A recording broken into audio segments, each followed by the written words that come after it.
Hello दोस्तों, PTC 365 के free initiative में आपका स्वागत है। तो हम लोगों ने कल कुछ टॉपिक्स कवर किए थे और आज हिंदी में वही टॉपिक्स से स्टार्ट करते हैं आगे से कवर करने के लिए। तो एक टॉपिक फिर से रिकैपिचुलेशन के तरीके से हम लोग कवर करेंगे और फिर स्टार्ट करेंगे आगे। आर्कटिक एम्प्लीफिकेशन हमने लास्ट टॉपिक पढ़ा था। आर्कटिक एम्प्लीफिकेशन क्या था? सबसे पहले तो इसमें देता है कि सुर्खियों में क्यों न्यूज़ में है। तो हुआ क्या कि WMO, जिसको वर्ल्ड मेट्रोलॉजिकल डिपार्टमेंट या ऑर्गेनाइजेशन कहते हैं, कि एक अध्ययन में बताया गया कि आर्कटिक क्षेत्र जो है वो वैश्विक औसत की तुलना में कम से कम 2 गुना गर्म हो रहा है। मतलब जितने से पूरी अर्थ गर्म हो रही है, ग्लोबली जितने से टेम्परेचर राइज हो रहा है, उससे ट्वाइस या 2 गुनी रफ्तार से आपका आर्कटिक का रीजन जो है गर्म हो रहा है। इसको आर्कटिक एम्प्लीफिकेशन बोल रहे हैं। है क्या कि ध्रुवों और उष्णकटिबंधीय के बीच तापमान वृद्धि में अंतर को आर्कटिक एम्प्लीफिकेशन के रूप में जाना जाता है। यानी कि ध्रुवों पर जो तापमान वृद्धि होती है, ठीक है ना, आपको पता है कि दोनों साइड पोल्स हैं, ठीक है। ध्रुवों पर जो तापमान वृद्धि होती है, डेल्टा टी जो राइज करता है, और उष्णकटिबंध यानी कि आपका ट्रॉपिकल एरियाज जो होता है 30 डिग्री तक आप मानेंगे, 30 डिग्री नॉर्थ, 30 डिग्री साउथ तक, तो इसके बीच में जो तापमान वृद्धि होती है, इन दोनों के अंतर को आर्कटिक या पोलर एम्प्लीफिकेशन के रूप में जाना जाता है, ठीक है। कुछ अध्ययन के अनुसार 1979 से 2021 के दौरान आर्कटिक शेष विश्व की तुलना में लगभग 4 गुना तेजी से गर्म हुआ था।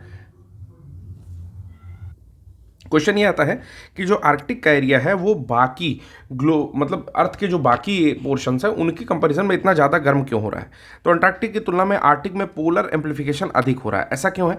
क्योंकि जो आर्कटिक है वो समुद्री हिमावरण से ढका हुआ है। यानी कि उसके आसपास जैसे समुद्री हिमावरण से ढकना का मतलब ये हुआ कि समुद्र है और समुद्र के ऊपर जो है आपकी बर्फ की एक मोटी परत है, ठीक है, का एक महासागर है। बेसिकली तो आर्कटिक क्या है? एक ओशन ही है। जब अंटार्कटिक अधिक बर्फ और हिम की अस्थायी मोटी परत से ढका हुआ एक महाद्वीप है, जबकि अंटार्कटिक क्या है? एक महाद्वीप है, एक कॉन्टिनेंट है, जो कि एक अस्थायी यानी कि स्टेबल और मोटी, थिक, कंपेरेटिवली थिक जो है वो लेयर ऑफ आइस से ढका हुआ है। आर्कटिक में हिमावरण पिघल रहा है। ऊपर के साइड में आर्कटिक है, तो आर्कटिक में हिमावरण जो है यानी कि जो भी आइस के स्लैब्स हैं वो पिघल रहे हैं। इसके चलते जो सनरेज है, जो सूर्य का प्रकाश है, वो सीधे टेरेस्ट्रियल भाग या जल तक पहुंचता है। यानी कि जहां पर बर्फ पिघल जाती है या तो वहां पर जल रहता है तो उस तक पहुंचता है, या अगर धरती दिखाई देती है तो उस तक पहुंचता है। तो उसमें होता क्या है कि वाइट के कारण मोस्ट ऑफ द जो सनरेज हैं वो अभी तक रिफ्लेक्ट हो जाती थी, लेकिन अब जब वो आपका धरती दिखाई देगी, वहाँ पर टेरेस्ट्रियल यानी कि भूमि दिखाई देगी या फिर जल दिखाई देगा, तो उतना रिफ्लेक्शन कंपैरेटिवली नहीं होगा और वो एब्जॉर्प्शन ऑफ सनलाइट होगी, जिससे हीटिंग बढ़ेगी और अधिक आइस की मेल्टिंग होगी, ठीक है। वायु परिसंचरण की मौजूदा प्रणालियों द्वारा उष्णकटिबंधों से ध्रुवों तक ऊष्मा का स्थानांतरण होता है। अब एयर सर्कुलेशन सिस्टम का कुछ इस तरह से मेथड है या प्रणाली कुछ इस तरह से है उनकी स्कीम्स कि उष्णकटिबंधों से, यानी कि जहां पर आपका इक्वेटर आ रहा है वहां से ध्रुवों तक आपके ऊष्मा का क्या हो रहा है? ट्रांसफर हो रहा है। ऐसा नहीं है कि जो है टोटल ऊष्मा जो 0 डिग्री सेंटीग्रेड की है, वहां जितनी भी हीट होती है वो टोटल एयर में वहीं रह जाती है। ऐसा नहीं है। वो क्या करती है? अलग अलग चक्र होते हैं। जब आपने पढ़ा होगा तो हेडली का चक्र आप पढ़ते हैं, और इसी प्रकार जो है फेरल के नियम से, ठीक है, हवाएं आपका मूव करती रहती हैं, यानी कि वो धीरे धीरे ध्रुवों की ओर चली जाती हैं और फिर एक मीन टेम्परेचर आपको आपके ट्रॉपिक एरिया में यानी कि उष्णकटिबंधीय क्षेत्रों में मिलता है, ठीक है। फिर नासा एक अध्ययन करती है, उसमें बताती है कि ग्लोबल वार्मिंग के जो परिणाम हैं वो गर्मियों में आर्कटिक की समुद्री बर्फ के विस्तार को प्रति दशक हर 10 साल में 12.6% की दर से कम कर रहे हैं। अब बात आती है कि आर्कटिक सागर के बर्फ की क्या महत्वता है, ठीक है। महत्व क्या है उसका? What is the importance of the Arctic ice? तो पहला कि ध्रुवीय क्षेत्रों को ठंडा बनाए रखने के, जो भी पोलर एरियाज है उनको ठंडा बनाए रखने के लिए और पृथ्वी में एक ऊर्जा का संतुलन बनाए रखने के लिए यहाँ पर बर्फ होना बहुत ही आवश्यक है। समुद्री बर्फ भी ऊपर की ठंडी हवा और नीचे की अपेक्षाकृत गर्म जल के बीच एक अवरोध बनाकर हवा को ठंडा बनाए रखती है। कि समुद्री बर्फ जो होती है वो ऊपर की ठंडी हवा और सतह के नीचे अपेक्षाकृत गर्म जल के बीच अवरोध बनती है और हवा को ठंडा बनाने में मदद करती है। समुद्री बर्फ के होने वाली कमी जैव विविधता को प्रभावित करती है। तो सिंपल सी बात है कि बायोडाइवर्सिटी प्रभावित होगी जब कहीं ठंडे एरिया में रहने वाले कोई जीवों को उतनी ठंड नहीं मिलेगी, जैसे कि ध्रुवीय भालू, पोलर बियर और वॉलरस टाइप के। उसके अलावा स्तनधारियों को भी नुकसान पहुंचता है। यहाँ पर कुछ जनजातियां हैं जिनका नाम है यूपिक, इनुपिया और इनुइट। इनुइट एग्जाम में पूछा जाता है, याद रखेंगे। ये स्वदेशी आबादी है, वहाँ पर जो रहने वाली जनजातियां हैं उनका जो मुख्य काम है वो क्या है, निर्वाह शिकार, यानी कि अपने जीवन यापन के लिए वो शिकार करते हैं और फिर उनको जो है खाते हैं। ठीक है, तो उनकी जीवन शैली को भी प्रभावित कहीं ना कहीं ये चीज़ें करेंगी जब ध्रुवी भालू या उस तरह के आपके पोलर एरिया में पाए जाने वाले एनिमल्स नहीं बचेंगे। बर्फ में आने वाली कमी वाणिज्यिक और आर्थिक अवसर भी उपलब्ध करा सकती है। इससे आर्कटिक क्षेत्र में पोत परिवहन मार्ग खुलेंगे तथा प्राकृतिक संसाधन तक पहुंच में वृद्धि होगी। कुल मिलाकर के आप ऐसे समझो कि जिस एरिया में अभी ह्यूमंस का जाना प्रोहिबिटेड है, केवल साइंटिफिक काम वहाँ पर चलते हैं, वहाँ पर अगर ह्यूमन एक्टिविटीज़ बढ़ जाएंगी, पोत पत्तन इत्यादि चीज़ें वहाँ पहुँचने लगेंगी, तो वाणिज्यिक और आर्थिक अवसर तो बढ़ जाएंगे, लेकिन क्या वो हमारे जलवायु के पॉइंट ऑफ व्यू से अच्छा होगा? सोच कर बताइएगा, वो अच्छा नहीं होगा। फिर कहता है कि आर्कटिक क्षेत्र में बर्फ कम होती है तो नए पोत निर्माण खुलेंगे, प्राकृतिक संसाधनों तक पहुंच बढ़ेगी। आर्कटिक प्रवर्धन, ग्लोबल वार्मिंग की कार्यप्रणाली, आइए देखते हैं। उसी को आर्कटिक एम्प्लीफिकेशन को ही प्रवर्धन लिखा है। हो क्या रहा है, स्टार्ट करते हैं यहाँ से। देखिए, वायुमंडल में अत्यधिक एरोसोल जो है उसके कण की वृद्धि हो रही है। उसके साथ साथ महासागर में तीव्र जैविक गतिविधियां हो रही हैं कि हम लोग ज़्यादा शिप्स और इस तरह की चीज़ें, सीवेज इधर उधर व्यापार में, ट्रेड में चल रही हैं। ठीक है, इनसे क्या हो रहा है, अत्यधिक धुंध और बादल का निर्माण हो रहा है। ठीक है, अत्यधिक धुंध निकल रही है चूंकि जो भी है फॉसल फ्यूल से चलने वाली बड़ी बड़ी युद्ध पोत और इस तरह की चीज़ें, पोत, ये सब कुछ चल रहे हैं। उससे क्या हो रहा है कि ऊपरी वायुमंडल द्वारा विकिरण पृथ्वी की सतह के माध्यम से निचले वायुमंडल का गर्म होना, यानी कि जो निचला वायुमंडल है वो आपका गर्म हो रहा है। ठीक है, उससे क्या हो रहा है, वायुमंडल के गर्म होने से अधिक ऊर्जा का प्रवाह हो रहा है। ठीक है, उसके साथ साथ कम परावर्तन और अधिक अवशोषण हो रहा है। जब एरोसोल बढ़ेंगे तो परावर्तन कम होगा और अवशोषण अधिक होगा। ऊपरी महासागरीय स्तर का जल जो है वो भी गर्म हो रहा है। कुल मिलाकर के होगा क्या कि पृथ्वी की सतह पर वायु के तापमान में वृद्धि होगी, जिससे ग्लोबल वार्मिंग होगा और समुद्री हिमावरण और बर्फ का पिघलना होगा। तो ये कॉन्सिक्वेंसेज हैं, मतलब एक दूसरे पर डिपेंड करते हैं कि अगर वायुमंडल में अधिक एरोसोल होगा, पोल्यूशन होगा, तो कुल मिलाकर के क्या हो रहा है, एट लास्ट समुद्री हिमावरण और बर्फ का पिघलना। क्यों? क्योंकि राइज ऑफ टेम्परेचर हो जा रहा है टोटल अर्थ का। उसमें एक उदाहरण है, मैंने आपको बता के रखा था, एक कंसेप्ट था blue ocean event. Blue ocean event ये होता है कि जब बर्फ पिघलने लगती है, ठीक है, मान लीजिए कि आर्कटिक महासागर में बर्फ युक्त क्षेत्र है, वहाँ पर 1 मिलियन वर्ग किलोमीटर से भी ज़्यादा जो है पिघल जाता है। इससे आर्कटिक सतह का रंग जो होगा वो सफ़ेद से नीला दिखाई देने लगेगा, क्योंकि चूंकि वो महासागर है, तो एक तरह से जब इतनी बर्फ पिघल जाएगी तो सफ़ेद से वो कलर नीला हो जाएगा।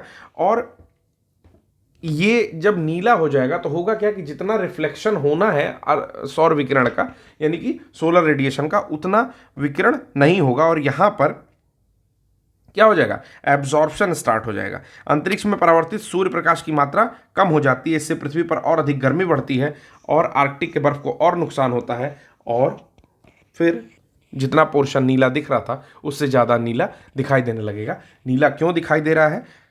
क्योंकि बर्फ पिघल करके पानी बन रही है, या बर्फ धीरे धीरे पिघल रही है, हल्की हो रही है। ठीक है, इस इवेंट को ब्लू ओशन इवेंट कहते हैं। अब आज हम लोग को जहाँ से स्टार्ट करना था वहाँ से स्टार्ट करते हैं कि कुछ इंटरनेशनल कॉन्फ्रेंस हुई हैं, कन्वेंशन हुए हैं और इनिशिएटिव हुए हैं। UNFCCC, United nation framework convention on climate change, इसके पक्षकारों का जो सम्मेलन हुआ, जिसको COP बोलते हैं, वो 28वां कहाँ हुआ? तो ये 28वां हुआ है UAE दुबई में। पहला तो आपको ये जानना है। ठीक है, COP क्या होता है? COP हर साल आयोजित होता है। UNFCCC की एक, समझ लीजिए कि उसी के अनुषांगिक, मतलब उसी के अंदर में एक सम्मेलन है जो कि उसके पक्षकारों के रूप में कॉन्फ्रेंस ऑफ पार्टीज़ के नाम से हर साल ये आयोजित होता है। और इसमें जो है जलवायु संकट से निपटने के तरीकों पर व्यापक चर्चा की जाती है। 2015 में पेरिस समझौता हुआ था।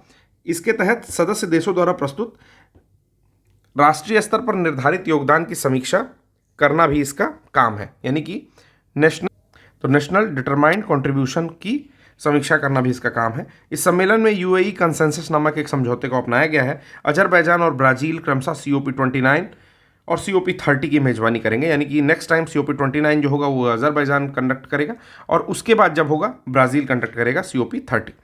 क्या क्या आउटकम्स हैं, कुछ चीज़ें काफ़ी इंपॉर्टेंट है, कुछ चीज़ें छोड़ने लायक हैं, देख लेते हैं क्या क्या है।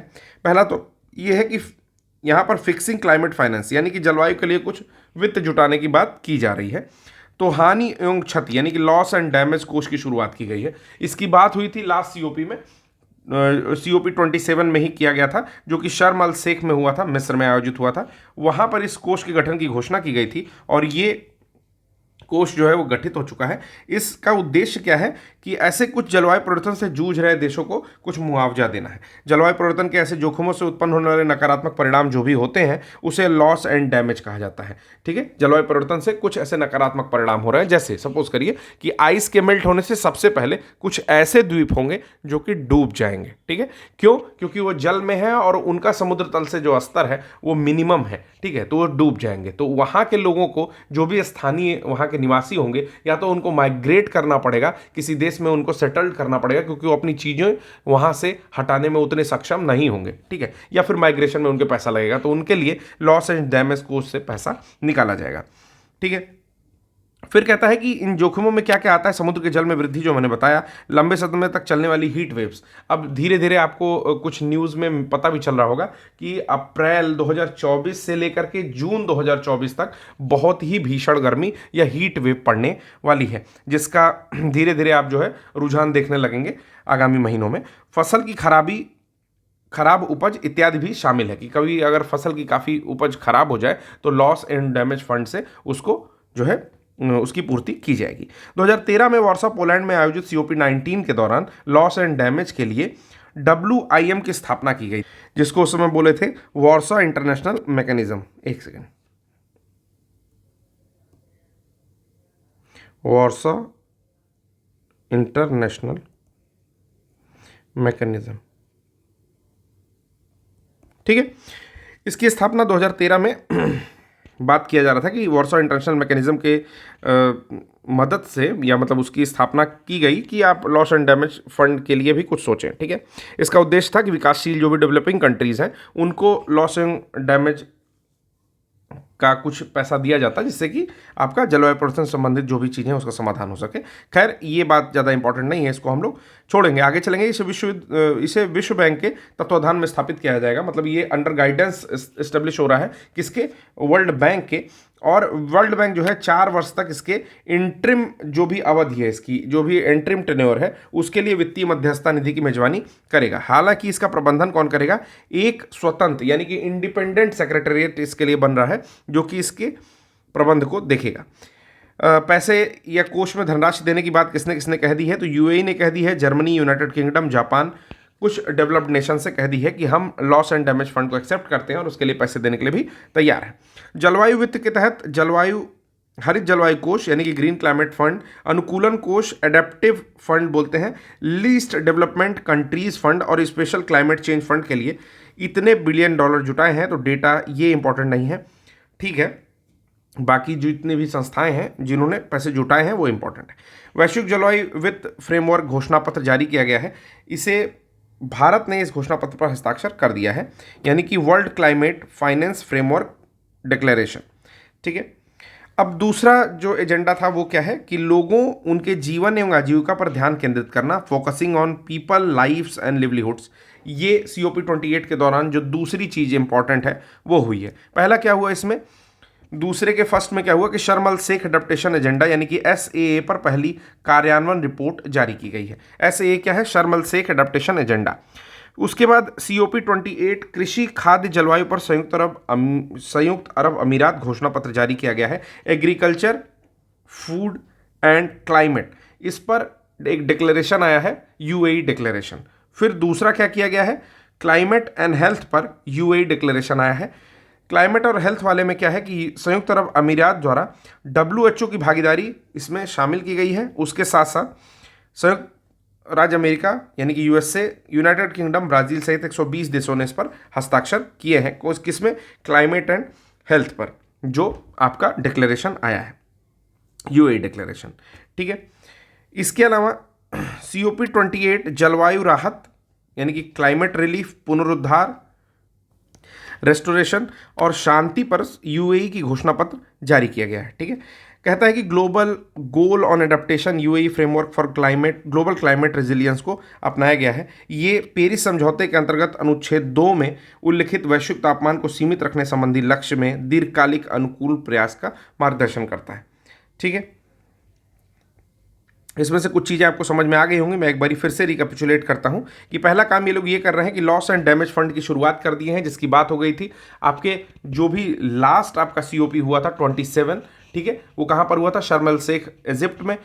उसके अंतर्गत कुछ देशों ने भी कह दिया है कि हम जो है पैसे देने के लिए तैयार हैं। उन देशों का नाम भी याद रख सकते हैं आप लोग। ठीक है, दूसरी चीज़ ये है कि क्यों लॉस एंड डैमेज फंड की ज़रूरत पड़ती है, तो आपको बता दिया गया है कि कुछ ऐसे जोखिम हैं जो कि बिना बताए आएंगे, उनको कंट्रोल नहीं किया जा सकता, जैसे ग्लेशियर के पिघलने से समुद्री जल स्तर का ऊपर होना, या कभी कभार फसलों का पूरी तरह से खराब हो जाना, और तीसरा जो है हीट वेव की ऐसी मार जिसको बर्दाश्त या कंट्रोल ना किया जा सके। ठीक है, इन सारे केस में लॉस एंड डैमेज फंड का यूज किया जाएगा।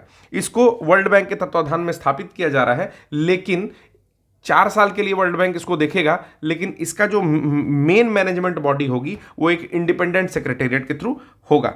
ठीक है, फिर कहता है कि जलवायु वित्त के तहत आपका green climatic fund, adaptation fund यानी कि अनुकूलन कोष, लीस्ट डेवलप्ड कंट्रीज फंड और स्पेशल क्लाइमेट फंड के लिए $84 बिलियन के आसपास जो जुटाए गए हैं। फिर लास्ट आता है वैश्विक जलवायु वित्त फ्रेमवर्क घोषणा पत्र एक जारी किया गया है, जिस पर भारत ने सिग्नेचर कर दिया है।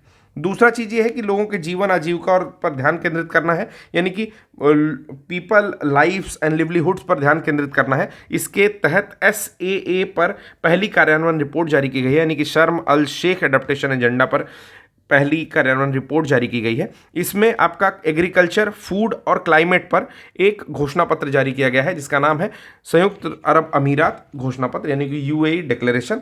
किस पे है? कृषि, खाद्य और जलवायु पर। दूसरा क्या है? जलवायु और स्वास्थ्य पर भी है। जलवायु और स्वास्थ्य पर जो घोषणा पत्र जारी किया गया है उसमें यूएई है, बट ऑब्वियस है, और चूंकि स्वास्थ्य को वैश्विक स्तर पर WHO देखता है तो उसको भी इंक्लूड किया गया है, यानी कि उसका भी पार्टिसिपेशन है।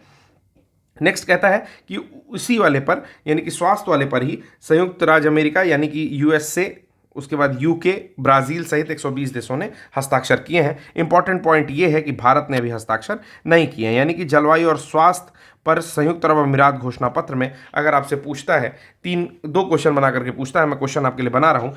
कहता है कि COP 28 के अंतर्गत जलवायु और स्वास्थ्य पर संयुक्त अरब अमीरात घोषणा पत्र जो जारी किया गया है, उन निम्न में से कितने कथन सही हैं? ठीक है, पहला कि इसे संयुक्त अरब अमीरात द्वारा विश्व बैंक या विश्व स्वास्थ्य संगठन की भागीदारी से जारी किया गया है, पहला स्टेटमेंट। दूसरा स्टेटमेंट कि संयुक्त राज्य अमेरिका, यूनाइटेड किंगडम, ब्राजील सहित 120 से अधिक देशों ने इस पर सहमति दी है। ठीक है, तीसरा क्वेश्चन, भारत ने 2023 दिसंबर के महीने में इस पर हस्ताक्षर किए, जिसमें प्रधानमंत्री नरेंद्र मोदी मौजूद थे। ठीक है, तो क्वेश्चन कुछ इस तरह से बना के पूछता है, तो उसमें आपको पता है कि भारत ने अभी सिग्नेचर नहीं किया है।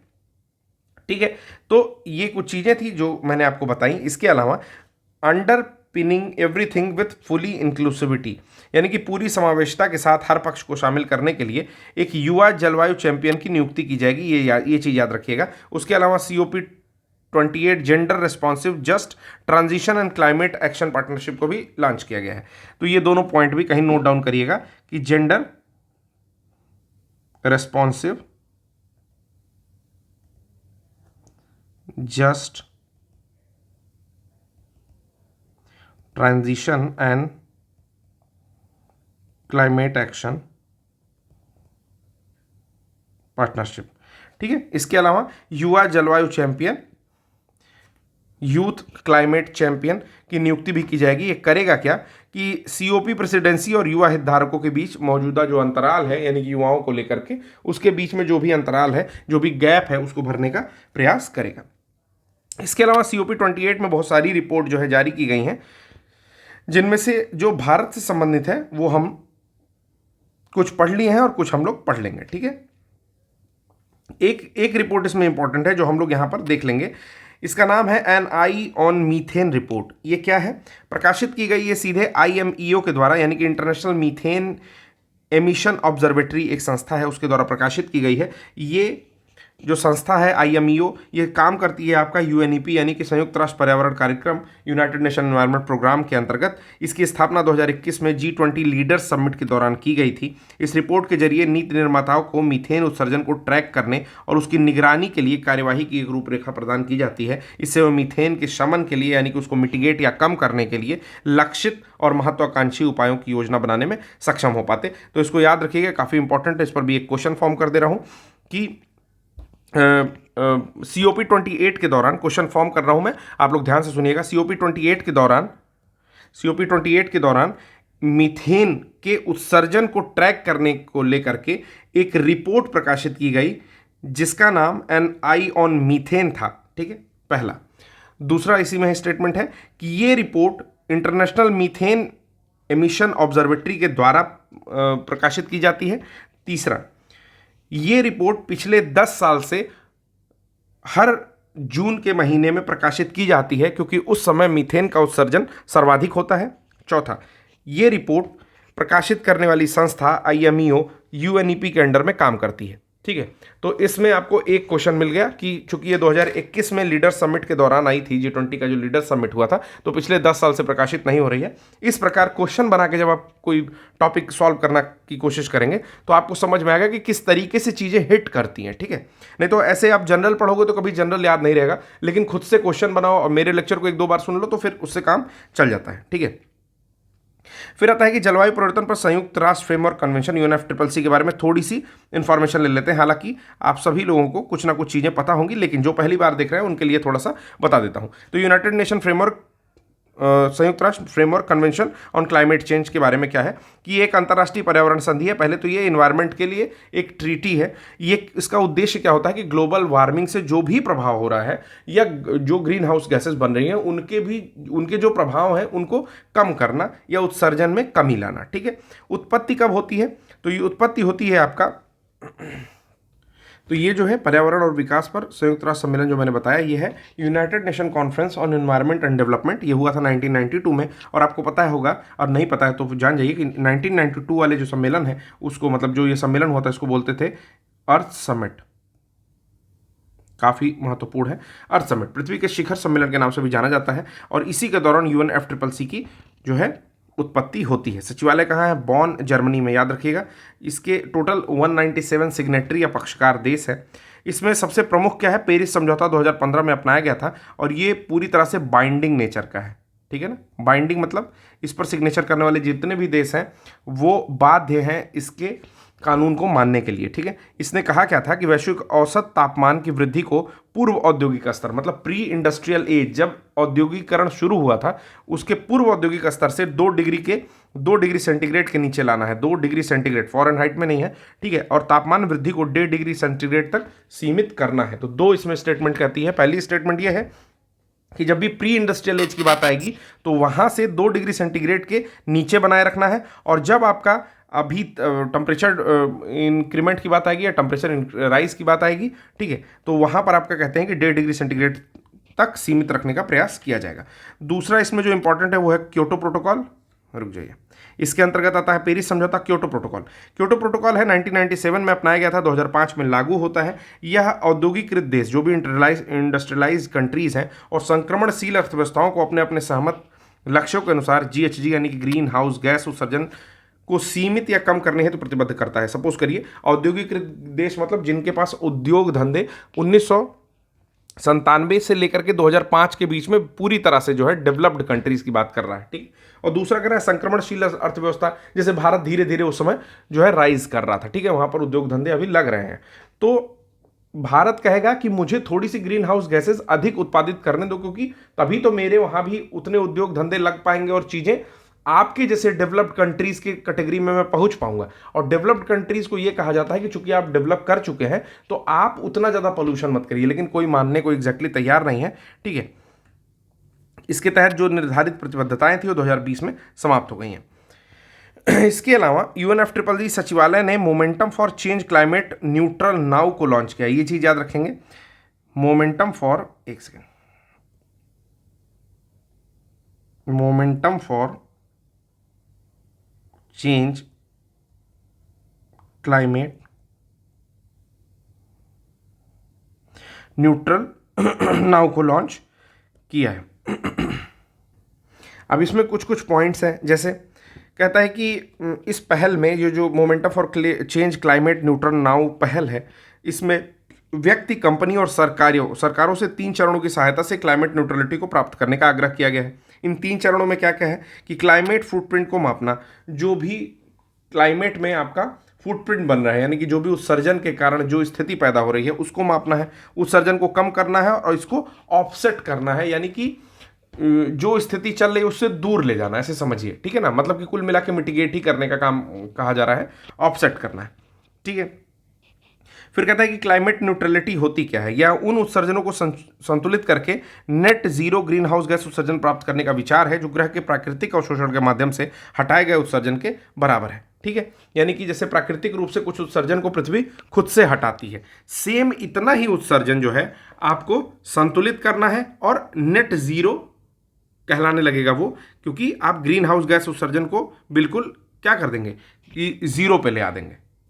आसान शब्दों में बात करें तो कुल मिलाकर ये कह सकते हैं कि क्लाइमेट न्यूट्रलिटी क्या है कि क्लाइमेट का न्यूट्रल होना, ना ही उसमें कार्बन के फुटप्रिंट हो और ना ही कुछ ऐसी हानिकारक गैसें जो कि इन्वायरमेंट को बहुत ज़्यादा प्रभावित करें। देखिए, हमारा थोड़ा सा भी काम, चाहे हम लोग एनर्जी प्रोड्यूस कर रहे हो फॉसिल फ्यूल से, या फिर आपका वेस्ट मैनेजमेंट को ले लीजिए, या फिर व्हीकल्स को ले लीजिए, जो भी कुछ हम लोग यूज़ करते हैं या प्रोडक्शन ऑफ इलेक्ट्रिसिटी करते हैं या प्रोडक्शन ऑफ एनर्जी करते हैं, सब कुछ क्या करता है, एनवायरनमेंट पर इफेक्ट डालता है, ठीक है। जिससे हमारे एनवायरनमेंट में CO2, O3, CH4, CFC इत्यादि गैसें जो कि एनवायरनमेंट के लिए कहीं ना कहीं हानिकारक है, वो, या ओवरऑल कह लीजिए कि ग्रीन हाउस गैसेज आपके एनवायरनमेंट में बनती है, जो कि एक निगेटिव फुटप्रिंट कहा जाता है जिसको, जो कि एक निगेटिव फुटप्रिंट है हमारे एनवायरनमेंट पर। तो इसको हटाएंगे कैसे? हम हटाएंगे ऐसे कि ज़्यादा से ज़्यादा ट्री प्लांटेशन कर रहे हैं, हम अपनी ऐसी एनर्जीज़ को देख रहे हैं, एनर्जी कंजम्पशन को वहाँ मिटिगेट कर रहे हैं जिससे पोल्यूशन हो रहा है।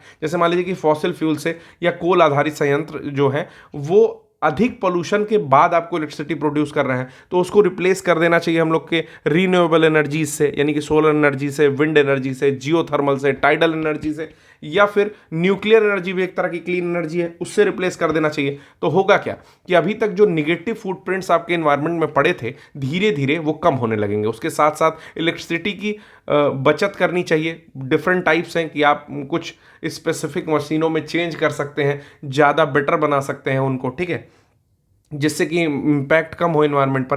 तो ये सारे काम करके आप अगर नेट इमिशन को ज़ीरो कर पाते हैं तो उसी चीज़ को कहता है कि क्लाइमेट न्यूट्रलिटी, मतलब क्लाइमेट में रहने के लिए पेड़ पौधे खुद से जितना अवशोषण कर सकते थे उस तरीके का आपने एक एनवायरनमेंट प्रोवाइड कर दिया है।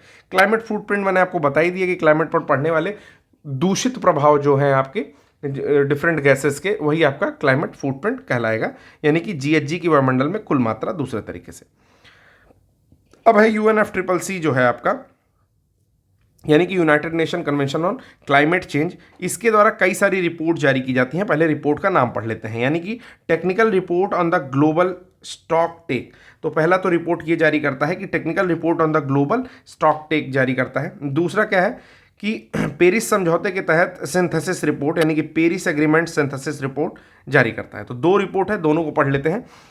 पहला क्या है कि ग्लोबल स्टॉक टेक एक ऐसी प्रक्रिया है जिसके माध्यम से सभी पक्षकार, यानी कि जितने भी सिग्नेटरी हैं, जिन्होंने भी साइन किया या उसका पक्ष रखते हैं, पक्षकार देश पेरिस समझौते के लक्ष्यों को पूरा करने की दिशा में हर 5 साल में अपनी एक सामूहिक प्रगति का आकलन करते हैं। मतलब कि वो एक असेसमेंट करते हैं, जितने भी सिग्नेटरीज हैं आपके UNFCCC के, यानी कि पेरिस समझौते 2015 में जो हुआ था उसके, कि कितना हम लोग अपने लक्ष्य की ओर बढ़ रहे हैं, ठीक है। पहला ये ग्लोबल स्टॉक टेक, जिसको GST भी कहते हैं, उसके तहत पेरिस समझौते के सभी पक्षकारों में 8 कदमों का पालन करने का टोटल जो है आह्वान किया है। वो अर्ज किए हैं कि 8 कदम है, 8 स्टेप है, जिनको टोटल हम लोग को फॉलो करना है। 8 स्टेप क्या क्या है? तो पहला है कि 2030 तक, इसको ध्यान से देखिएगा, लिखने के काम आएगा मेंस में, 2030 तक वैश्विक स्तर पर नवीकरणीय ऊर्जा क्षमता को बढ़ाकर 3 गुना करना है। यानी कि जो भी नॉन रिन्यूएबल एनर्जी रिसोर्सेज से ये लोग एनर्जी अभी तक निकाल रहे थे, ले रहे थे, उसको 3 टाइम्स कर देना है, ठीक है, 2030 तक। उसके बाद ऊर्जा दक्षता की वैश्विक औसत वार्षिक दर को भी सुधार कर 2 गुना कर देना है, यानी कि जितना भी ईयरली आप प्रोड्यूस कर रहे थे उसको भी ट्वाइस यानी कि डबल कर देना है। फिर कहता है कि अनबेटेड कोयला आधारित ऊर्जा संयंत्रों को चरणबद्ध तरीके से बंद करना है।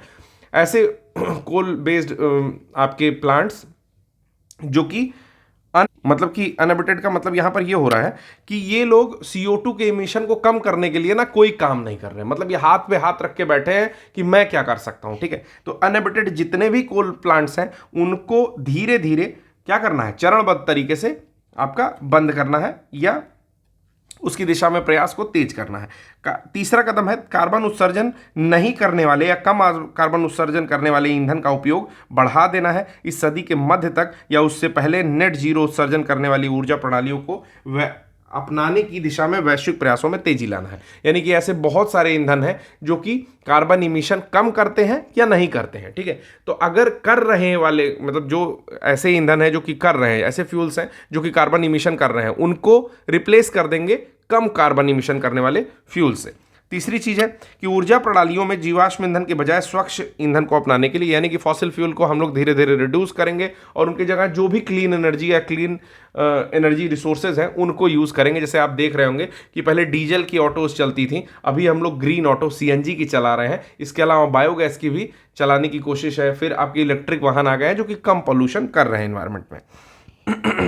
पांचवा है नवीकरणीय ऊर्जा यानी कि रीन्यूएबल एनर्जी, परमाणु ऊर्जा, न्यूक्लियर एनर्जी और carbon capture utilisation and storage CCUS सहित कम उत्सर्जन करने वाली प्रौद्योगिकियों यानी कि ऐसी टेक्नोलॉजीज को लेकर के आना है जो कि कम उत्सर्जन करें। ठीक है, कम इमिशन करें। नेक्स्ट है वैश्विक स्तर पर CO2 के अलावा अन्य ग्रीन हाउस गैसों के उत्सर्जन में भी तेजी से कमी करना है। कि CO2 के अलावा भी ऐसी बहुत सारी गैसें हैं, जैसे एग्जाम्पल के लिए आप HFC ले लो। ठीक है, हाइड्रोफ्लोरोकार्बन। ठीक है, एक समय में CFC का इसको अल्टरनेटिव के तौर पर देखा जा रहा था कि CFC जो आपका क्लोरोफ्लोरोकार्बन है उसी की तरह से एज ए रेफ्रिजरेंट आप यूज कर सकते हो HFC को। लेकिन जब HFC के ऊपर शोध हुआ तो पता चला कि ठीक है, ये ओजोन लेयर को डिप्लीट कम करने का प्रयास करती है, बेशक करती है, लेकिन कार्बन डाइऑक्साइड से 1000 गुना ज्यादा ग्रीन हाउस इफेक्ट देती है, तो HFC को भी कम करना पड़ा। ठीक है।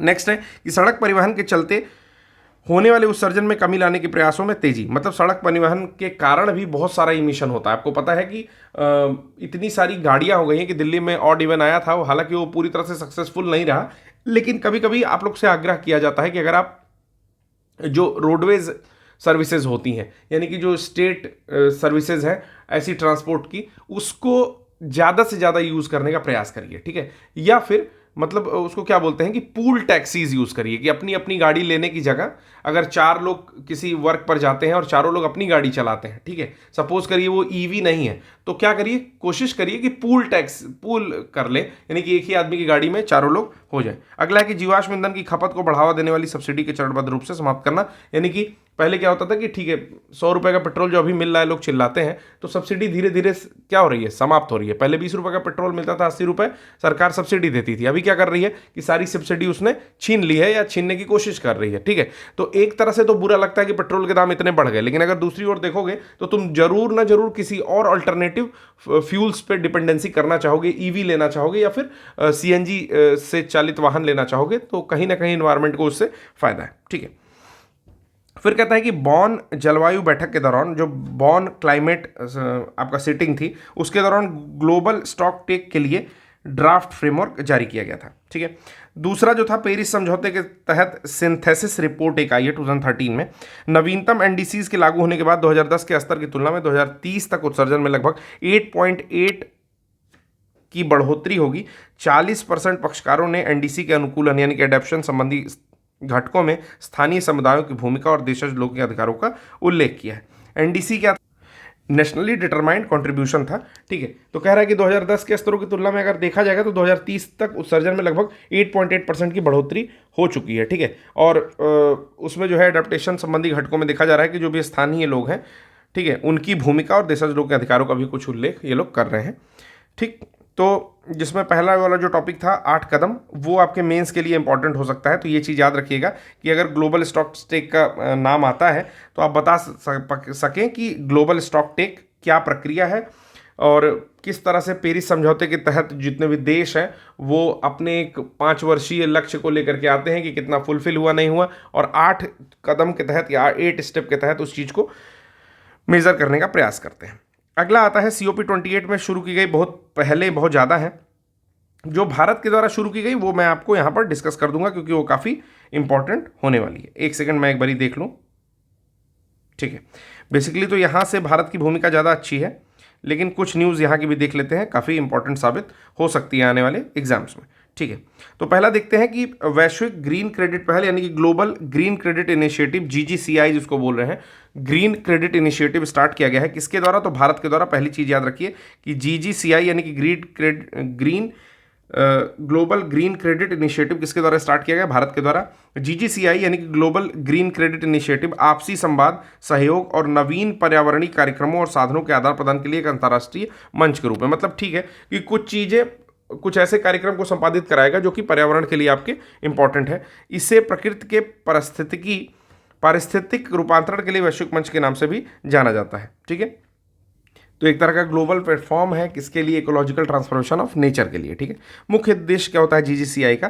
पहला तो विज्ञान से संबंधित है, दूसरा नीति से संबंधित और सहायक कार्यान्वयन से संबंधित यानी कि प्रैक्टिस कंपोनेंट से संबंधित है। पहला क्या है विज्ञान संबंधित कि मतलब जो भी तकनीकी जानकारी होगी, अनुभव होगा, उसको आपसी देशों के मध्य में साझा करेंगे। नीति क्या है कि ग्रीन क्रेडिट संबंधी नीतिगत साधनों को आकार देंगे, कि जैसे जो भी नीतियाँ हैं, जो भी पॉलिसीज हैं, उनको भी जो है आपका शेप करेंगे, आपस में उसको भी साझा करेंगे। तीसरी है सहायक कार्यान्वयन, एक साझी मूल्य श्रृंखला बनाएंगे। ठीक है, GGCI की मुख्य विशेषताओं पर अगर देखेंगे तो ग्रीन क्रेडिट सिस्टम ये पर्यावरणीय संधारणीयता की दिशा में पूरी तरह डिजिटल और व्यापार योग्य साधन है। यानी कि एक तो ये आपका संधारणीय है, सस्टेनेबल है, इन्वायरमेंट सस्टेनेबल है, और उसी तरह से डिजिटल और व्यापार योग्य भी है। ठीक है, दूसरा है कि ग्रीन क्रेडिट पोर्टल बनाया जा रहा है। ये विश्व की भावी नीतियों को तय करने के क्रम में वृक्षारोपण और पर्यावरण संबंधी परियोजनाओं का डॉक्यूमेंटेशन प्रदान करने वाली एक रिपोजिटरी के रूप में काम करेगा, और GGCI ग्रीन क्रेडिट प्रोग्राम के सिद्धांतों के अनुरूप है। तो क्वेश्चन आपका GGCI से अगर पूछेगा तो काफ़ी टफ लगेगा, लेकिन एक क्वेश्चन फॉर्म करने की कोशिश यहाँ पर करते हैं। ठीक है, कहा जाएगा कि भारत के द्वारा, सारे स्टेटमेंट बताने हैं कि भारत के द्वारा GGCI यानी कि वैश्विक global green credit initiative COP28 के दौरान, नहीं सॉरी, COP27 के दौरान लॉन्च किया गया है। पहला क्या बनाया मैंने कि COP27 के दौरान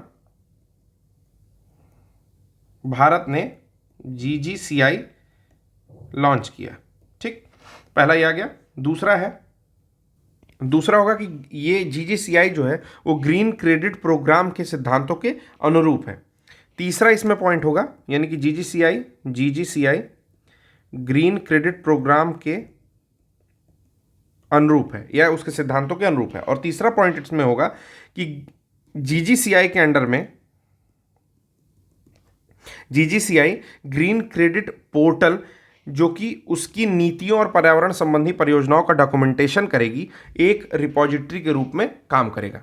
ठीक है, GGCI ने green credit portal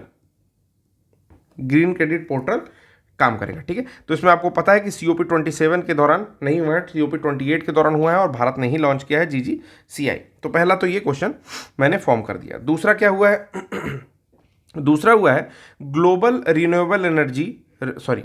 renewables and energy efficiency pledge ली गई है। एक शपथ ली गई है, एक प्लेज ली गई है, वैश्विक नवीकरणीय एवं ऊर्जा दक्षता की प्लेज है। इंपॉर्टेंट ये है कि भारत इस पर हस्ताक्षर नहीं किया है। ठीक है, तो इसमें डायरेक्टली क्वेश्चन आपसे पूछेगा कि global renewables and energy efficiency pledge में भारत सहित 118 देशों ने सिग्नेचर किया है, पहला। और दूसरा कि 2030 तक इसका लक्ष्य है, 2030 तक वैश्विक ऊर्जा दक्षता में सुधार की औसत वार्षिक दर को दोगुना करना। ठीक है, तो दूसरा स्टेटमेंट करेक्ट है, लेकिन पहला स्टेटमेंट करेक्ट नहीं है क्योंकि वैश्विक नवीकरणीय एवं ऊर्जा दक्षता प्लेज में भारत ने सिग्नेचर नहीं किया। ठीक है, तो इसके 3 लक्ष्य हैं, देख लेते हैं क्या क्या है। पहला है कि वैश्विक स्तर पर स्थापित नवीकरणीय ऊर्जा क्षमता को बढ़ाकर कम से कम 3 गुना अर्थात 11,000 गीगावाट कर देना है। जो भी आपका रिन्यूएबल एनर्जीज वाली स्थापित क्षमता है वैश्विक स्तर पर, उसको वैश्विक रूप से मतलब ग्लोबली इसको 3 गुना यानी कि 11,000 गीगावाट कर देना है। दूसरा ये करते हैं कि वैश्विक ऊर्जा दक्षता में सुधार कर देना है और लगभग अगर वार्षिक रूप से देखा जाए तो जो भी औसत चल रहा है उसका डबल कर देना है 2030 तक। ठीक है, और जो भी अनएबिटेड कोयला से चलने वाले विद्युत संयंत्र है, अनएबिटेड मतलब कि वो लोग कोई काम नहीं कर रहे हैं कि CO2 का उत्सर्जन कम हो, ऐसे कोयला संयंत्रों को क्या करना है, चरणबद्ध तरीके से बंद कर देना है। ठीक। तीसरी चीज क्या है, काफी इंपॉर्टेंट है, नोट डाउन करिएगा अगर नोट डाउन कर सके तो। क्या है, एक ग्लोबल कूलिंग प्लेज है। ठीक है, ग्लोबल कूलिंग प्लेज क्या है, COP28 जिसने भी पढ़ रखा होगा उसे पता होगा। संयुक्त अरब अमीरात द्वारा ये जारी की गई एक पहल है, भारत हस्ताक्षरकर्ता नहीं है। ग्लोबल कूलिंग प्लेज क्या है, उद्देश्य यह है कि पक्षकार देश जो भी हैं यानी कि सिग्नेटरीज हैं, उनको 2050 तक उनकी शीतलन गतिविधियों से होने वाले उत्सर्जन को कम से कम 68% तक कम कर देना है। शीतलन गतिविधियां क्या होती हैं कि रेफ्रिजरेंट या रेफ्रिजरेटर के कारण, ठीक है, आर्टिफिशियल जिसको कूलिंग कहते हैं, उसके कारण बहुत सारी गैसेज यूज़ की जाती हैं।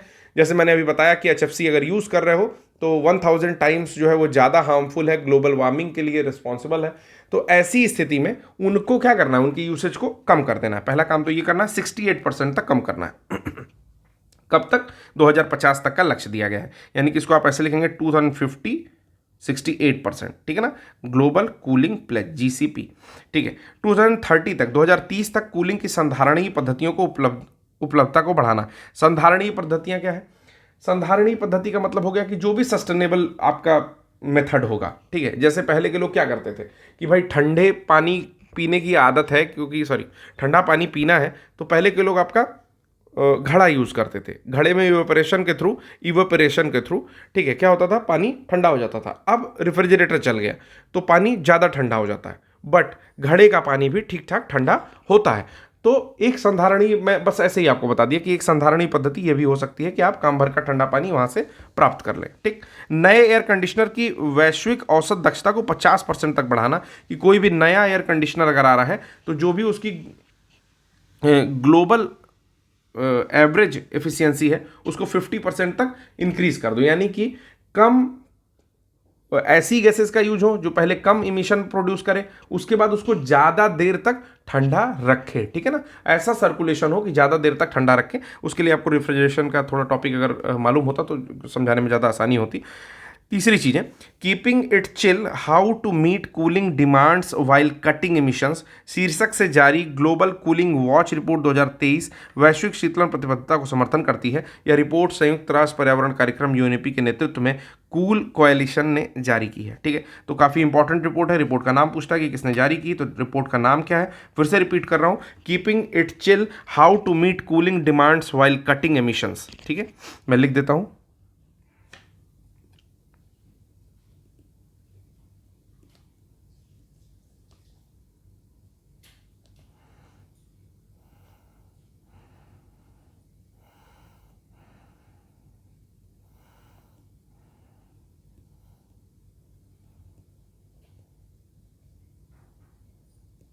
ठीक है, इससे जो है आपका कूलिंग वॉच रिपोर्ट 2023 वैश्विक शीतलन प्रतिबद्धता का समर्थन करती है। और ये रिपोर्ट किसके द्वारा जारी की जा रही है, तो UNEP के नेतृत्व में कूल कोएलिशन ने जारी की है। ठीक है, तो इस पर भी एक क्वेश्चन बना देते हैं कि वैश्विक कूलिंग प्लेज से संबंधित निम्न कथनों पर विचार करिए। पहला कथन, इसकी पहल संयुक्त अरब अमीरात द्वारा की गई है। दूसरा, पक्षकार देश या सिग्नेटरीज कंट्रीज को 2060 तक उनकी शीतलन गतिविधियों से होने वाले उत्सर्जन को कम से कम 78% तक कम कर देना है।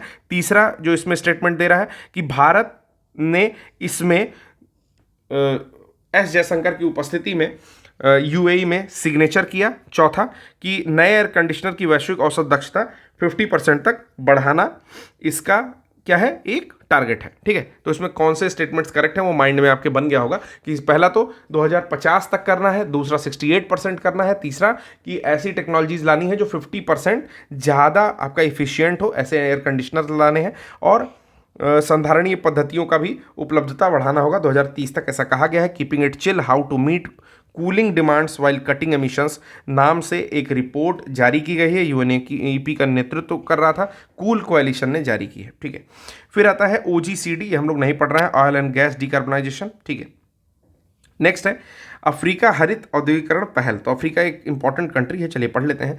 Africa green industrialisation initiative AGII। अफ्रीकी नेताओं ने COP28 में AGII की शुरुआत की है। ठीक है, एजीआईए का लक्ष्य क्या है कि अफ्रीका में उद्योगों के हरित विकास में तेजी लाना है, साथ ही वित्त एवं निवेश के अवसरों को आकर्षक बनाना है। काफ़ी आसान है, तो देख लेंगे हम लोग। अफ्रीका ग्रीन इंडस्ट्रियलाइजेशन इनिशिएटिव एजीआईआई किसने शुरू किया है? COP28 में स्टार्ट हुआ है और अफ्रीकी जो नेता है उन्होंने ही शुरुआत किया है। क्या कहा है कि जो भी उद्योग हैं उनके हरित विकास में तेजी लाना है। चलिए, फिर आता है आपका G7 क्लाइमेट क्लब, जर्मनी और चिली के नेतृत्व में शुरू किया गया है। ठीक है, G7 क्लाइमेट क्लब किसने स्टार्ट किया है? तो बड़ी कंट्रीज हैं, याद रखेंगे, जर्मनी और चिली ने स्टार्ट किया है। इस क्लब में केन्या, यूरोपियन यूनियन, स्विट्जरलैंड सहित 36 देश शामिल हैं। भारत इसका सदस्य नहीं है। G7 क्लाइमेट क्लब का सदस्य भारत नहीं है। यह क्लाइमेट एम्बिशियस देशों का खुला, सहकारी और समावेशी फोरम है, जिसका उद्देश्य पेरिस क्लाइमेट समझौते या पेरिस समझौते और उसके तहत लिए गए निर्णयों, प्रभावों, कार्यान्वयनों का समर्थन करना है। इस क्लब का मुख्य लक्ष्य उद्योगों के डीकार्बोनाइजेशन पर विशेष ध्यान देना है। ठीक है, इसके अलावा जलवायु कार्यवाही में तेजी लाना, सदी के मध्य तक उनके आसपास वैश्विक net zero green house gas उत्सर्जन के लक्ष्य को प्राप्त करने की दिशा में आगे बढ़ना भी शामिल है। गौरतलब है कि 2022 में G7 की बैठक में जर्मनी ने सबसे पहले क्लाइमेट क्लब के प्रस्ताव को रखा था। अंतरिम सचिवालय आर्थिक सहयोग और विकास यानी कि OECD और IEA यानी कि international energy agency climate club के अंतरिम सचिवालय के रूप में काम करेंगे। तो कौन कौन काम करेगा? तो पहला OECD काम करेगा, दूसरा IEA काम करेगा। इंपॉर्टेंट क्वेश्चन तो ये बना सकते हैं कि G7 क्लाइमेट क्लब के बारे में निम्न कथनों पर विचार करें। पहला कथन, इसकी शुरुआत का प्रस्ताव 2022 में G7 की बैठक में जर्मनी ने सबसे पहले क्लाइमेट क्लब के रूप में दिया। बाद में इसमें चिली, केन्या, यूरोपीय संघ और भारत भी शामिल हुए। दूसरा स्टेटमेंट था। तीसरा स्टेटमेंट, इसका अंतरिम सचिवालय इंटरनेशनल एनर्जी एजेंसी और OECD द्वारा जो है देखा जाएगा। ठीक है, या कार्य किया जाएगा। ठीक, तो आपको पता चल चुका है कि भारत नहीं है, तो दूसरा स्टेटमेंट गलत है, जबकि उसके बाकी टॉपिक सही थे, लेकिन चूंकि भारत नहीं है G7 क्लाइमेट क्लब में, तो इसलिए वो गलत हो गया। अगला है आपका ACP platform, Allied Climate Partners. प्रारंभिक फंड देने वालों में Arnold Ventures, Walmer group, Bezos, Earth Fund, Anita and Josh, Bekenstein, Children's Investment Fund Foundation CIFF आज शामिल है। ACP एक परोपकारी निवेश संगठन है, मींस फिलैंथ्रोपिस्ट इन्वेस्टमेंट ऑर्गेनाइजेशन है, और इसके बारे में ज़्यादा कुछ नहीं पढ़ना है, तो इसको भी स्किप करते हैं हम लोग। नेक्स्ट टॉपिक पर आते हैं। आता है अल्टेरा फंड। अल्टेरा फंड क्या है? संयुक्त अरब अमीरात UAE द्वारा स्थापित किया गया ये फंड है। अल्टेरा फंड इसका नाम है। ये $30 बिलियन का एक क्लाइमेटिक फंड है। तो अल्टेरा फंड, इस पर भी क्वेश्चन बन सकता है कि एक क्लाइमेटिक फंड है। क्या है? Climatic fund. ये और क्या कहता है कि इसका विजन है कि जलवायु परिवर्तन संबंधी कार्यवाही के लिए दुनिया का सबसे बड़ा निजी निवेश माध्यम बनना, यानी कि एक प्रकार का ये निजी निवेश माध्यम बनना चाहता है, दुनिया का सबसे बड़ा। अभी कितना क्लाइमेट फंड देता है? तो $30 बिलियन दे रहा है। 2030 तक एक न्यायपूर्ण जलवायु वित्त प्रणाली का निर्माण करने के लिए वैश्विक स्तर पर $2050 बिलियन एकत्रित करना इसका एक और विजन है। फोकस क्या है कि एनर्जी ट्रांजिशन, औद्योगिक विकार्बनीकरण, संधारणीय आजीविका और जलवायु प्रौद्योगिकियों का विकास करना इसका मुख्य एम है। अब काफ़ी इंपॉर्टेंट टॉपिक को डिस्कस कर लेते हैं कि COP28 में भारत की क्या स्थिति है, भारत ने क्या क्या अपने ओर से कुछ चीज़ें दी जो कि बहुत वैश्विक स्तर पर काफ़ी महत्वपूर्ण स्थान रखेंगी।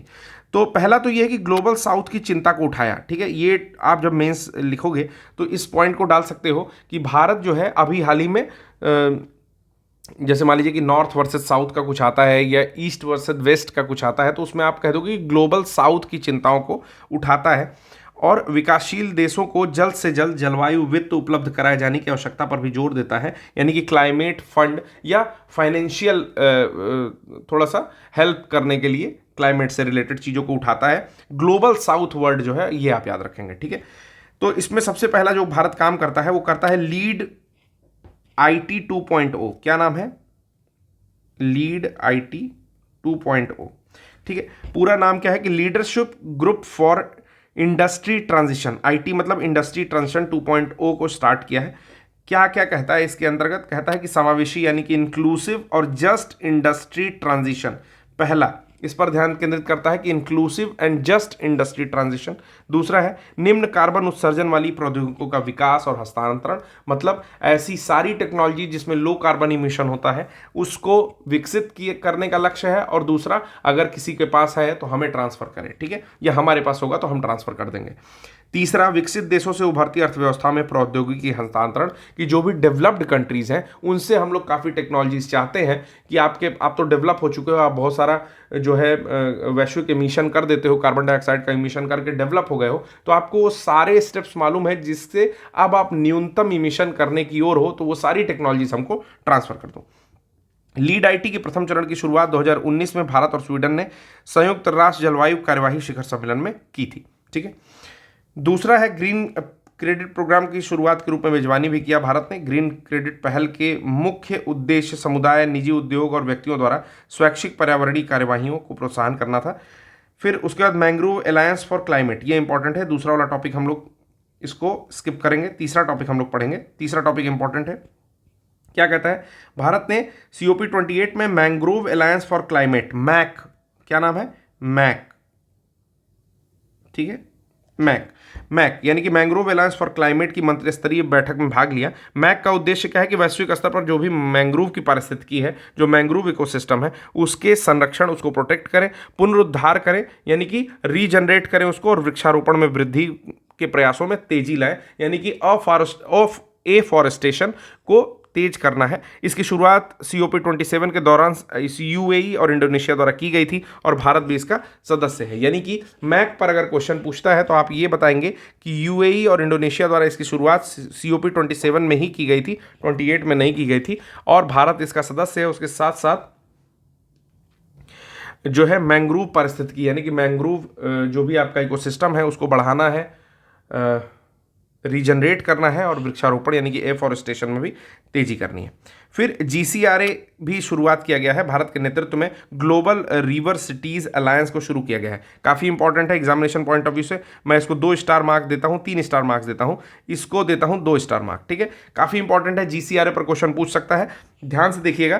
पहला तो कहता है कि राष्ट्रीय स्वच्छ गंगा मिशन जो हमारे वहाँ चलता है, ठीक है, नेशनल क्लीन गंगा मिशन या National Mission for Clean Ganga, ये चलता है हमारे वहाँ मिशन, उसने Mississippi river cities and towns initiative MRCTI, जो मिसिसिपी रिवर है USA में, उसकी सिटीज़ एंड टाउन्स इनिशिएटिव के साथ एक MOCP किया है, यानी कि मेमोरेंडम ऑफ कॉमन पर्पस पर हस्ताक्षर किया है, ठीक है। कई सारी चीज़ें होती हैं, जैसे मेमोरेंडम ऑफ अंडरस्टैंडिंग भी होती है और मेमोरेंडम ऑफ कॉमन पर्पस पर हस्ताक्षर कर दिया है। इस साझेदारी से GCRA यानी कि ग्लोबल रिवर सिटीज अलायंस की शुरुआत का मार्ग जो है प्रशस्त हुआ। ऐसा इसीलिए हुआ क्योंकि वर्तमान रिवर सिटीज अलायंस यानी कि RCA में भारत, USA, डेनमार्क सहित अलग अलग देशों के 267 शहरों ने सदस्यता प्राप्त की।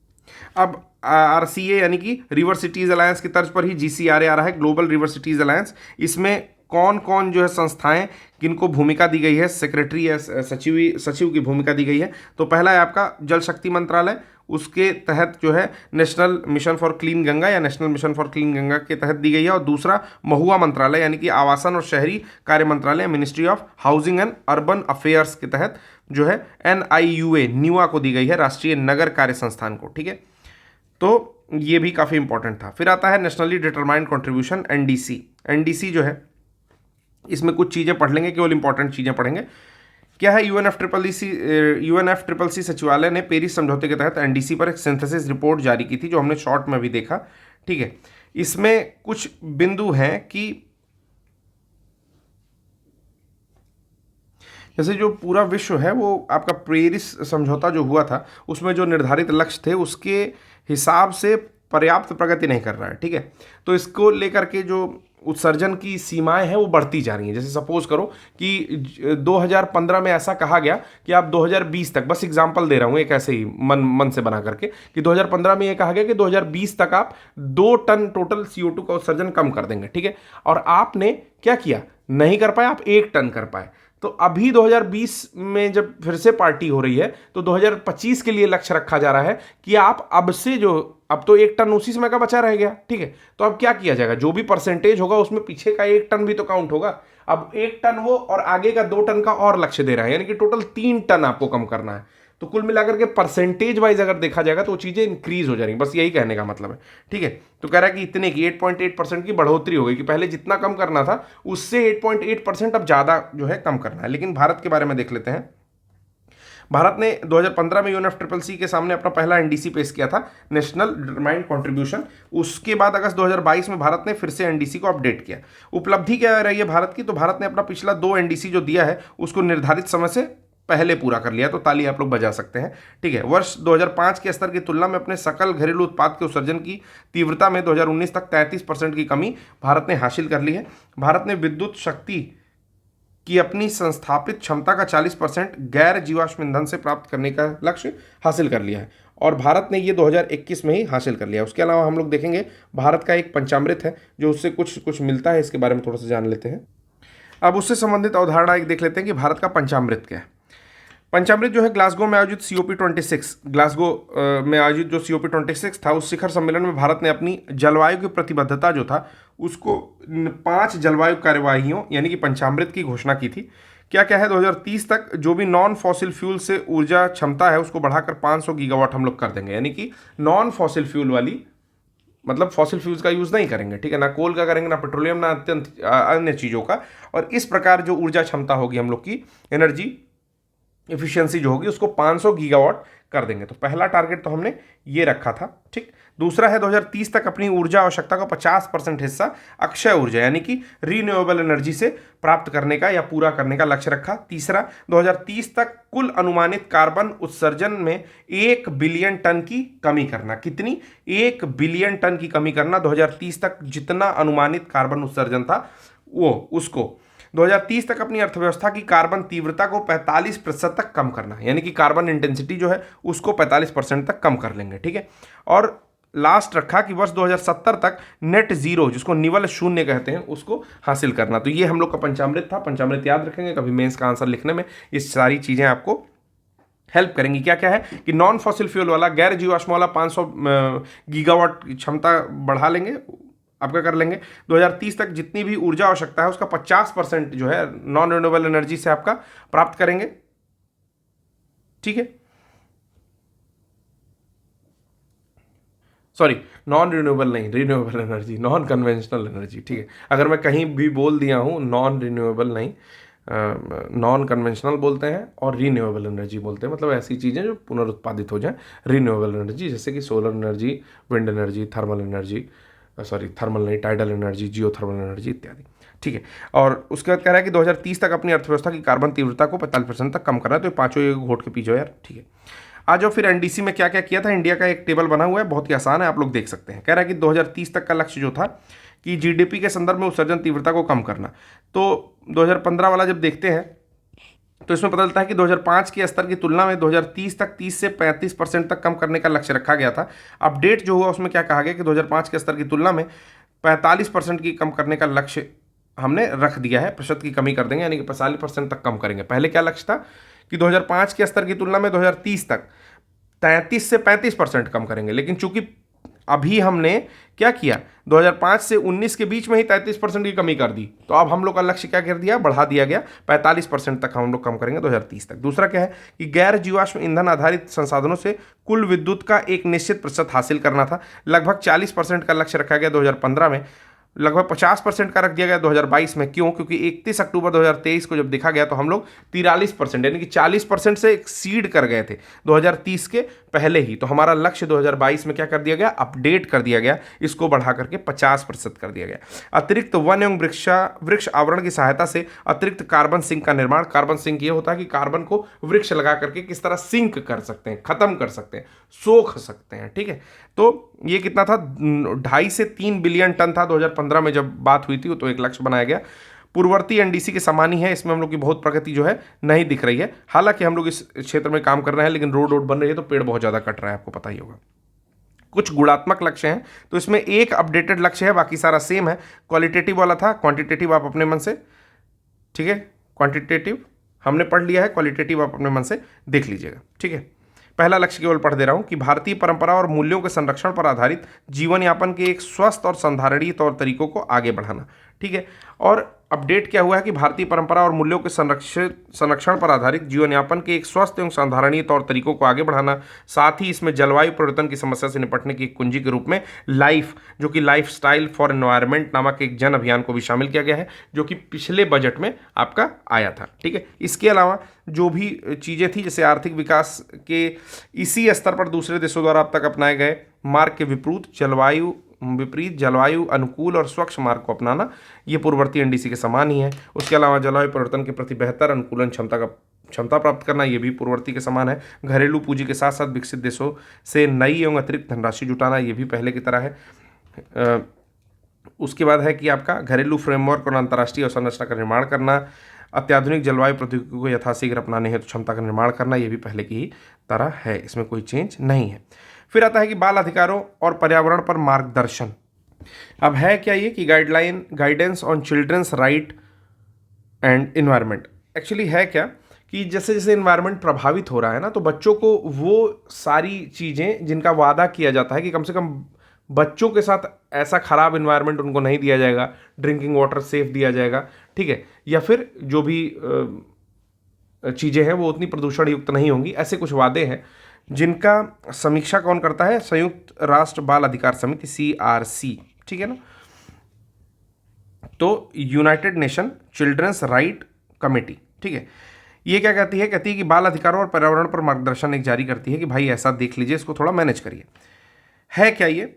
इसको नवीन मार्गदर्शन को औपचारिक रूप से जनरल कमेंट नंबर 26 कहा जाता है। तो अगर आप क्वेश्चन पूछता है कि जनरल कमेंट नंबर 26 क्या है, तो बाल अधिकारों पर जो आपका एक घोषणा है या सुझाव है, मार्गदर्शन है, उसी को जनरल कमेंट कहा जाता है। कह रहा है कि त्रैग्रहीय संकट, यानी कि 3 तरह से जो प्लेनेट को संकट आते हैं। पहला है जलवायु आपात, दूसरा है जैव विविधता का ह्रास, और तीसरा है व्यापक प्रदूषण, यानी कि बहुत ज़्यादा अबंडेंस पोल्यूशन हो रहा है। तीसरा है बायोडाइवर्सिटी का लॉस हो रहा है, और पहला है आपका क्लाइमेट का इमरजेंसी, ठीक है। इसका अगर विस्तार हो तो इसका जो परिमाण है वैश्विक स्तर पर बाल अधिकारों के समक्ष तत्कालिक और प्रणालीगत खतरा होता है। जैसे कह रहा है कि बच्चों के स्वच्छ, स्वास्थ्यप्रद और सतत पर्यावरण में रहने के अधिकार की पुष्टि करता है। ये जो मार्गदर्शन है आपका CRC जो है, ठीक है, वही जो मैं बता रहा था। CRC कहता है कि बच्चों को स्वच्छ, स्वास्थ्यप्रद यानी कि हेल्थ के लायक उनके, और सतत पर्यावरण यानी कि कंटिन्यूअस टाइप का एक सतत अच्छा पर्यावरण में रहने के लिए अधिकार की पुष्टि की जाती है। कह रहा है कि इस राज्य के दायित्वों की व्यापक व्याख्या भी करता है। इसका लक्ष्य बाल अधिकारों पर पर्यावरण निम्नीकरण एवं जलवायु परिवर्तन के नकारात्मक प्रभावों का शमन करता है, ठीक है। तो इसके बारे में ही कुछ चीज़ें दी गई हैं कि जैसे यहाँ पर दिया गया है कि प्रभाव क्या क्या है कि जलवायु परिवर्तन के कारण होने वाले विस्थापन से बच्चों के अधिकार के समक्ष व्यापक जोखिम है। खराब पोषण हो जा रहा है, शिक्षा की हानि हो रही है, इत्यादि कारण से उनकी विकास क्षमता पर दुष्प्रभाव पड़ रहा है। गंभीर बीमारियां हो रही हैं, इन्वायरमेंट खराब हो रहा है तो शारीरिक और भावनात्मक सुभेद्यता है, वल्नरेबल हैं वो, उनको मानसिक तनाव हो रहा है, तो ये सारी चीज़ें नहीं होनी चाहिए। सब जारी करता है CRC, ठीक है। सुर्खियों में अन्य कुछ पहल भी है, इनको हम लोग एक साथ कवर करेंगे। मैं देख लूँगा कि कौन से टॉपिक्स इंपॉर्टेंट है।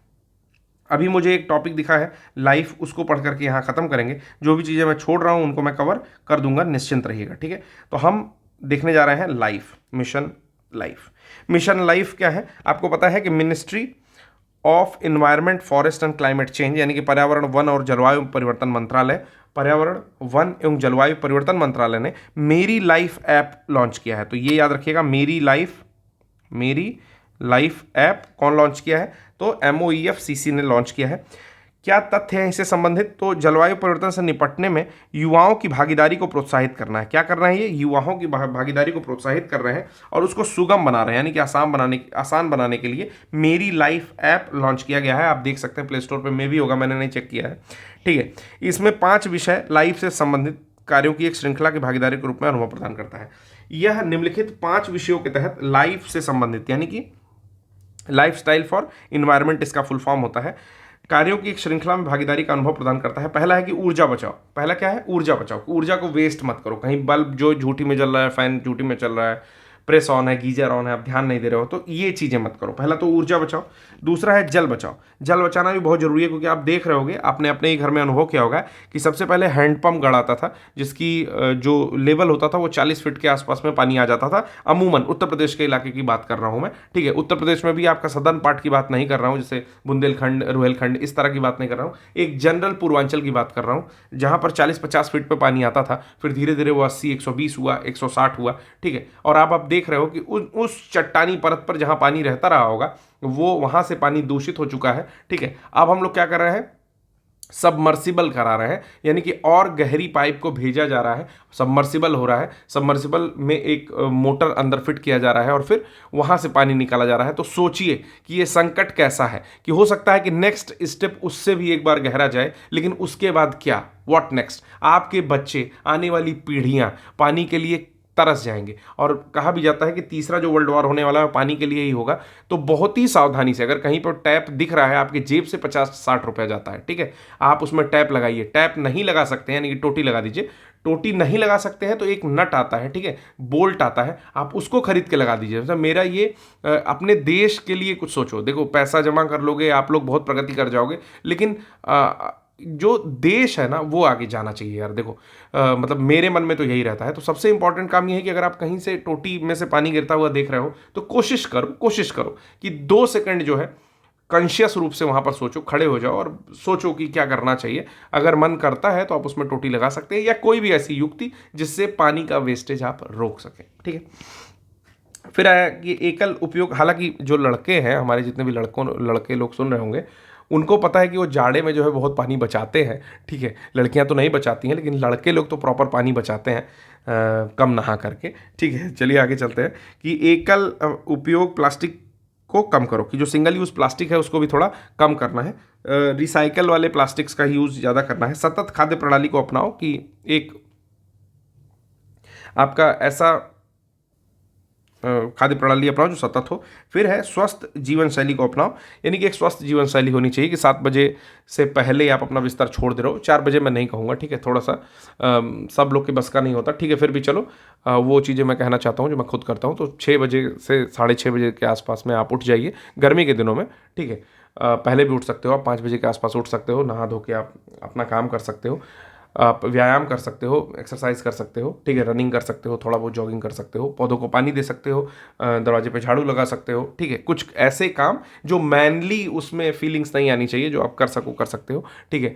तला भुना डीप फ्राइड कम खा सकते हो, और बहुत सारी चीज़ें, फल का सेवन करो, या फिर कुछ भी रॉ खाओ, कि जैसे चना खा लिया, भूजा खा लिया, इस तरह की चीज़ें रॉ खाओ, तेल में पका हुआ मत खाओ, इत्यादि, ठीक है। मिशन लाइफ के बारे में और चीज़ें देख लेते हैं कि मिशन लाइफ भारत के नेतृत्व वाला एक वैश्विक जन आंदोलन है। इसका उद्देश्य पर्यावरण की रक्षा, संरक्षण के लिए व्यक्तिगत एवं सामूहिक कार्यवाही को बढ़ावा देना है। प्रधानमंत्री ने ग्लासगो में UNFCCC के COP26 पक्षकारों के सम्मेलन में इसकी अवधारणा को प्रस्तुत किया था। नोडल मंत्रालय इसका मैंने आपको बता ही दिया है कि पर्यावरण, वन एवं जलवायु परिवर्तन मंत्रालय इसका नोडल मंत्रालय है। उद्देश्य है कि लाइफ के विजन को वास्तविकता में बदलना, जो स्पष्ट तौर पर भी दिखे। 2022 से 27 के दौरान पर्यावरण की रक्षा और संरक्षण के लिए व्यक्तिगत एवं सामूहिक कार्यवाही हेतु कम से कम 1 अरब भारतीयों एवं अन्य वैश्विक नागरिकों को लामबंद करना इसका उद्देश्य है। भारत में कम से कम 80% गाँवों और शहरी स्थानीय निकायों को 2028 तक पर्यावरण के अनुकूल बनाने का लक्ष्य शामिल किया गया है। पॉइंट इंपॉर्टेंट है। फिर कहता है कि समुदाय या व्यक्तियों की जीवन शैली या लाइफस्टाइल ऐसी हो जो कि लोगों को प्रेरित कर सके और जो कि प्रकृति के अनुकूल हो, ठीक है। फिर कहता है कि प्रो प्लैनेट पीपल का दर्जा दिया गया है ऐसी जीवन शैली अपनाने वाले व्यक्तियों को। तो इस पर क्वेश्चन आ सकता है कि लाइफ स्टाइल फॉर इन्वायरमेंट के तहत अच्छी जीवन शैली या प्रकृति के अनुरूप जीवन शैली अपनाने वाले व्यक्तियों को प्रो प्लैनेट पीपल का दर्जा दिया जाएगा। करेक्ट और ट्रू और फॉल्स? प्रो प्लैनेट पीपल, ठीक है, याद रखिएगा। फिर कह रहा है लाइफ के 7 थीम है। पहला, ऊर्जा की बचत करें, पानी बचाएं, सिंगल यूज प्लास्टिक का उपयोग ना करें, संधारणीय जीवन शैली अपनाएं, कम से कम अपशिष्ट का उत्पादन करें, जीवन शैली स्वस्थ जीवन शैली अपनाएं, ई अपशिष्ट का उत्पादन कम करें। कार्यान्वयन तंत्र तो बताया जा चुका है, ठीक है। 75 कार्यवाहियों की एक व्यापक नॉन एग्जीक्यूटिव सूची तैयार करना भी लाइफ से संबंधित व्यक्तियों के लिए कहा गया है। KPI को पहचानना है, प्रमुख प्रदर्शन संकेताकों को पहचानना है, ठीक है। इसके अलावा कुछ चीज़ें और हैं, बाकी चीज़ें तो गोल गोल घुमा के एक ही चीज़ लिखी हुई है। कह रहा है कि पर्यावरण संबंधी सूचना जागरूकता क्षमता निर्माण एवं आजीविका कार्यक्रम, environmental information awareness capacity building and livelihood programme EIACP, Raipur स्थित EIACP केंद्र में लाइफ प्रतिबद्धता की दिशा में एक विश्व रिकॉर्ड बनाया गया। इसके तहत 12.38 लाख से अधिक लोगों ने पर्यावरण संरक्षण के प्रति प्रतिबद्धता व्यक्त की है। EIACP के बारे में अगर जानें तो ये ministry of environment forest and climate change के द्वारा वित्त पोषित यानी कि फाइनेंस्ड जो है एक परियोजना है, प्रोजेक्ट है। ठीक है, यह पर्यावरण के अलग अलग पहलुओं पर जो है सूचना संग्रहण करता है, विश्लेषण और प्रसार करता है। केंद्रीय क्षेत्र की उप योजनाओं में से एक है। ठीक है, इससे संबंधित कुछ और चीज़ें नहीं दी हुई हैं, तो ये एक चीज़ जो चीज़ इंपॉर्टेंट है वो ऊपर ही इंपॉर्टेंट है।